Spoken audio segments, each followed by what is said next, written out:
الحمدللہ اب تک ہم نے اسلامی زندگی گزاری ہے، اب تک ہم مسلمان رہ کر زندگی گزارتے ہوئے آئے ہیں، لیکن ہم میں سے کسی کے پاس اس بات کی ضمانت اور گارنٹی نہیں ہے کہ ہمارا خاتمہ بھی ایمان ہی پر ہوگا۔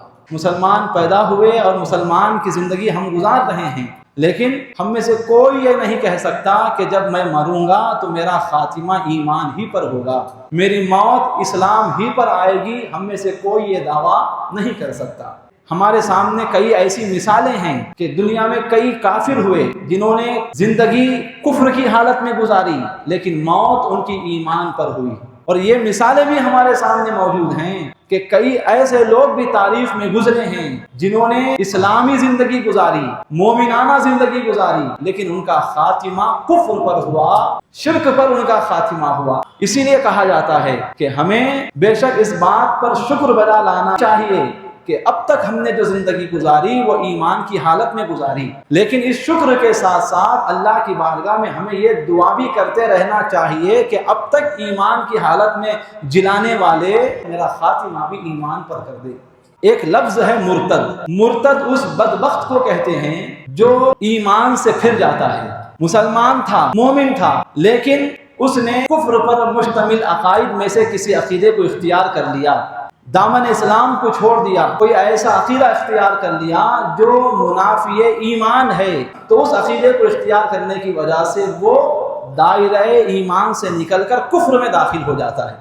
ایسا شخص جو پہلے مسلمان تھا پھر کسی بدعقیدگی کی وجہ سے، کسی کفر کرنے کی یا کفر بکنے کی وجہ سے کافر بن جاتا ہے، ایسے کو مرتد کہا جاتا ہے۔ مرتد کے بارے میں قرآن کیا کہتا ہے؟ وَمَن يَرْتَدِدْ مِنْكُمْ عَنْ دِينِهِ فَيَمُتْ وَهُوَ كَافِرٌ۔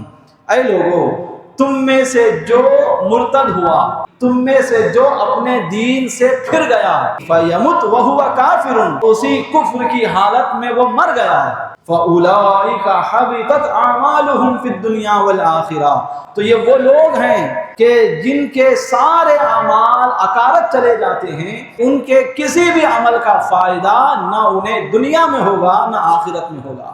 ایک انسان نے 80 سال کی زندگی گزاری، 80 سال تک وہ نیکوکار بنا رہا، متقی بنا رہا، پرہیزگار بنا رہا، اس نے شریعت کے مطابق زندگی گزاری، نماز، روزہ، حج، زکوٰۃ کا پابند بنا رہا، لیکن جب مر رہا تھا کفر کی حالت میں مر گیا، تو اس نے 80 سالہ زندگی میں جو بھی نیک اعمال کیے وہ سارے اعمال اس کے بیکار ہو گئے، ساری محنتیں اس کی بیکار چلی گئیں، سارے اعمال اس کے تباہ و برباد ہو گئے۔ ان اعمال کا نہ اب اسے دنیا میں کوئی فائدہ ہوگا، نہ قبر میں فائدہ ہوگا، نہ آخرت میں فائدہ ہوگا۔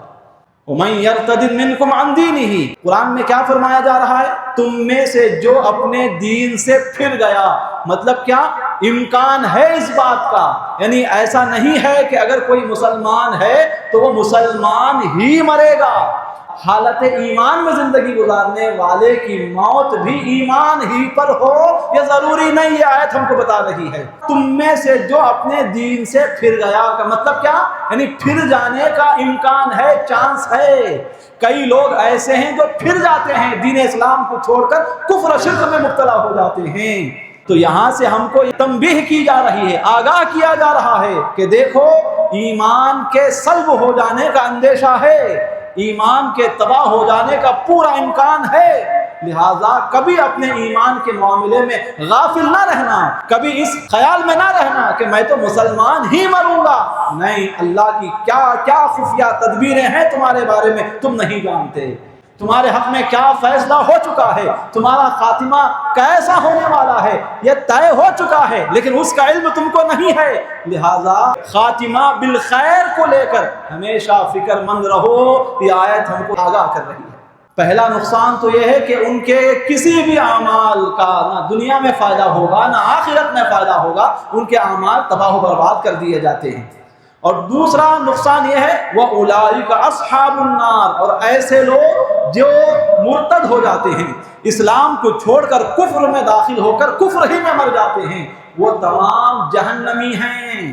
ہم فیہا خالدون، تھوڑی مدت کے لیے نہیں بلکہ کفر پر مرنے کی وجہ سے وہ ابد الآباد تک، ہمیشہ ہمیشہ کے لیے وہ جہنم کے عذاب میں مبتلا کر دیے جائیں گے۔ یہ آیت آگاہ کر رہی ہے کہ ہمیشہ ایک مسلمان کو چاہیے کہ وہ اپنے ایمان کے بارے میں غور و فکر کرتا رہے کہ کہیں مجھ سے کوئی ایسا کلمہ تو سرزد نہیں ہو گیا، کہیں میں نے کوئی ایسی بات تو نہیں کر دی جس کی وجہ سے میں دائرہ ایمان سے باہر ہو سکتا ہوں۔ یہ فکر ہر مسلمان کو ہمیشہ کرتے رہنا چاہیے۔